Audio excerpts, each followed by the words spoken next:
up, fam? It's your girl, Mrs. Tony 2 times, and I'm back with another video. In this episode of Hood Tales, I'll be taking it to the Bronx, New York, to tell a heartbreaking story from 2015 of a woman who did the unthinkable to her pregnant childhood friend. The media dubbed her a womb raider. Before we get into this video, welcome. If you're new here to our channel, please feel free to subscribe, click that notification bell so you never miss an upload. If you're rocking with the content, hit that like button, share this video with everyone you know. Just a quick disclaimer, this story could get pretty triggering. All right, let's jump right into it. Angelique Sutton was beautiful, smart, kind, and loving. She came from a very religious family, with her father being a bishop of a Bronx church. In 2015, by the time Angelique was 22, she graduated with her degree in criminal justice. She was also expecting a child with her long-term boyfriend. The couple was together for 8 years and were engaged to be married. Angelique's father was overjoyed at the soon arrival of his grandbaby. Angelique and her fiancé were taking all the right steps to secure a bright future for their budding family. During Angelique's pregnancy, she reconnected with an old childhood friend from elementary school on Facebook. 22-year-old Ashley Ward, who was also expecting a baby. The two bonded over their respective pregnancies. Ashley was due around the same time as Angelique. Ashley told those close to her, including her boyfriend and landlord, that she was due on November 16, 2015. Her landlord described Ashley as being excited about having a baby girl.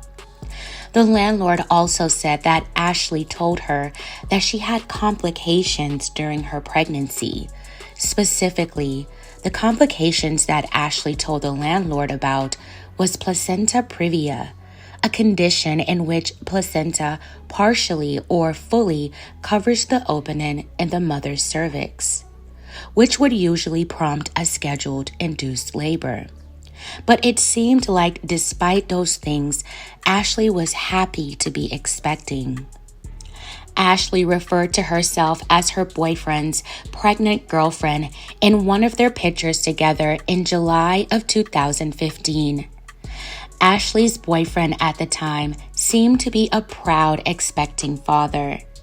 Reports say his Facebook post in September of 2015 had links to addresses of baby registries under Ashley Ward's name, saying they were for his daughter, with the due date reading November 16, 2015.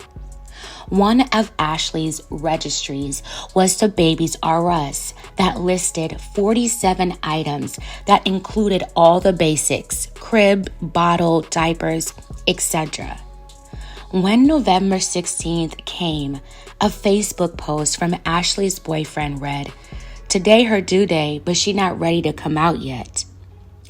A few more days would go by after Ashley's due date before she made a call to her boyfriend telling him she had the baby, but she had done something terrible.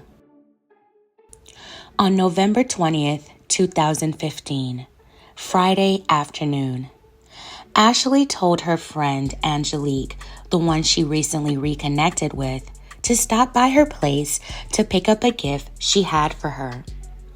The two only lived a short distance from each other in the Wakefield area of the Bronx. While Angelique was awaiting the birth of her child, she was staying with two sisters. That day was also a special day for Angelique because she was a bride heading to her civil wedding ceremony to marry her husband-to-be. Before the ceremony, Angelique decided to stop by to pick up the gift from Ashley. But as soon as Angelique entered Ashley's home, things took a terrifying turn. NYPD responded to a grisly scene at the home where Ashley lived. Officers were met outside with a screaming Ashley that the baby was hers. Police and paramedics entered the home and witnessed a horror show and large amounts of blood. The victim was mother and wife-to-be, Angelique Sutton, who was badly wounded. She was rushed to the hospital, but sadly succumbed to her injuries. Miraculously, Angelique's baby survived her mother's attack and started to recover. Inside the home, officers found the placenta and a knife on the floor inside the apartment. She told officers that she had given birth after brutally knifing Angelique in self-defense until she was no longer living. But officers quickly found out that wasn't the case at all. Ashley was arrested at the scene. She reportedly asked police how long until she went to jail. She wanted to be taken to jail. She admitted to slaying Angelique, saying she jabbed her as many times as she could. Ashley wrote in a statement that after letting Angelique inside and right after they came upstairs, she said Angelique started bringing up elementary school. Ashley said Angelique said she had been treated badly by her and would never forget it. She claimed to be confused and questioned Angelique, and she said Angelique, who was 8.5 months pregnant, cornered her in the kitchen. She alleged they fought over the knife. She said she tried to kick Angelique, and Angelique ended up cutting her twice in the leg. In the statement, she continued on by saying she kicked the knife out of Angelique's hand and grabbed it, then started cutting her. Ashley said in the statement that Angelique fell and was still grabbing after her, so she continued her attack until Angelique stopped moving. She then conducted a botched C-section with a paring knife in order to save the baby. The tragic scenario becomes even more twisted when investigators found out that Ashley was not pregnant herself at all. Her pregnancy was imaginary. She had people fooled, including her boyfriend at the time. Investigators believe in order for Ashley to keep up with her lie about being pregnant, she befriended Angelique and lured her to the apartment, attacking her in an attempt to steal her baby. Ashley was charged with second-degree murder, second-degree kidnapping, and criminal possession of a weapon. She was held in a hospital psychiatric ward. At the time, the gruesome case was still being investigated. She pleaded not guilty despite her initial confession to police. Angelique's family and loved ones couldn't believe that someone would do this to their beloved Angelique and her baby. The news of Angelique's slaying and the manner in which it happened brought shockwaves to neighbors and friends who knew both Angelique and Ashley. Some people didn't even know they had a friendship. Some wondered what she was doing at Ashley's in the first place, not knowing of Ashley's devious plot. The grief and pain Angelique's loved ones have had to endure goes beyond understanding. They did their best with coping through the tragedy while having to raise her beautiful daughter alongside her father. 2 years later, Ashley went to trial. The gruesome details of the crime was too much to bear, so much so, a juror passed out when forensics presented pictures to the court on a big screen. The court recessed 45 minutes before the judge announced that the juror, who was a middle-aged woman, did in fact faint at the sight of the graphic images, but was well and capable to come back to court. The prosecution laid out its case and told jurors that Ashley had planned her vicious attack on Angelique because she needed the baby after she lied for months about being pregnant. The prosecutor said Ashley had everything she needed except a baby, and for that, she needed Angelique. They argued that Ashley, who knew she was not pregnant, lured Angelique to her home, slashing her in the face and neck. One report says Ashley cut her voice box so she couldn't scream. Angelique sustained a total of 50 wounds and fought back, but lost a lot of blood. The ADA revealed that the heinous attack happened in phases. During the first part of the heinous incident, all of the injuries Angelique sustained were from the neck up. After that, they said Ashley took a paring knife to the abdomen, removed the organ where the baby grows, took the baby out, and discarded the organ in the bathroom.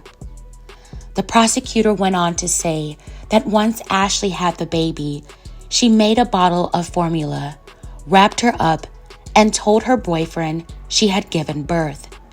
She then came up with her self-defense claim to police. Her defense did not argue about the facts about what happened that fateful day, but they argued whether an untreated mental health issue played a role in Ashley's insidious motives. Ashley took to the stand and testified of her rough upbringing.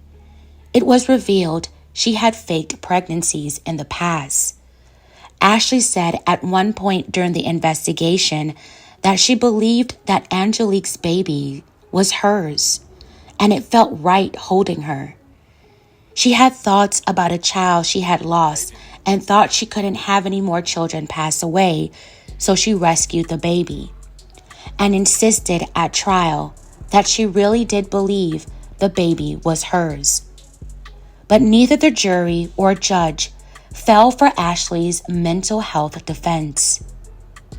After 5 hours of deliberation, the jury of 7 women and 5 men found Ashley Ward guilty of the top charges, murder and kidnapping. She cried and shook in the courtroom as the verdict was read. The trial lasted almost 2 weeks, and it all came down to whether Ashley's fatal actions were intentional or did she snap in the midst of an argument and took the baby as an afterthought. Angelique's family was in attendance. Her parents were held back by emotions during the verdict, but left the courtroom beaming, saying justice had prevailed. Their daughter was avenged with victory. Her father described her as a beautiful girl. Angelique's fiancé and thriving almost 2-year-old at the time were also in attendance. Her name is Genesis. Ashley Wade was subsequently sentenced to 2 25 years to life sentences that were set to run concurrently, and another 15 years to life to run consecutively, for a total of 40 years to life behind bars. She has to serve a minimum of 40 years before she can be considered for parole. Family members were satisfied with the sentence, but no amount of time could bring Angelique back. Sadly, her daughter will forever be reminded of how she lost her mother every year on her birthday. And that's a terrible thing to have to process through a lifetime. I wish her well in life and that she thrives within the love she's surrounded in. My thoughts and prayers are with Angelique's loved ones. She didn't deserve to lose her life at the hands of a so-called friend. In my humble opinion, I believe Ashley had no intentions of truly being a mother or a nurturer. She wanted to remain in control of her grandiose, delusional lie. It's possible that her boyfriend was about to end things with her and she lied and said she was pregnant to keep him around. She kept the lie going for so long, in her evil mind, she couldn't back out. She befriended Angelique in order to carry out a plot she thought would actually work. But obviously, she wouldn't have gotten away with it. The caliber of the crime had reached its peak, and now she had to explain how she had a baby when she was never really pregnant. How would she clean up the mess she caused, literally and figuratively? Ashley then came up with her self-defense claim in another effort to evade responsibility. Then finally in court, her defense was mental health, which may have played a part, but she was fully well aware that what she was doing was wrong. I'm sorry, you can't blame everything on mental health. Sometimes it's just pure evil. Fam, tell me your thoughts on this in the comments below. All right, fam, that's it for this episode of Hood Tales. Thank you all so much for watching. Please don't forget to like, share, and subscribe. This is your girl, Mrs. Tony 2 times, and I'm out.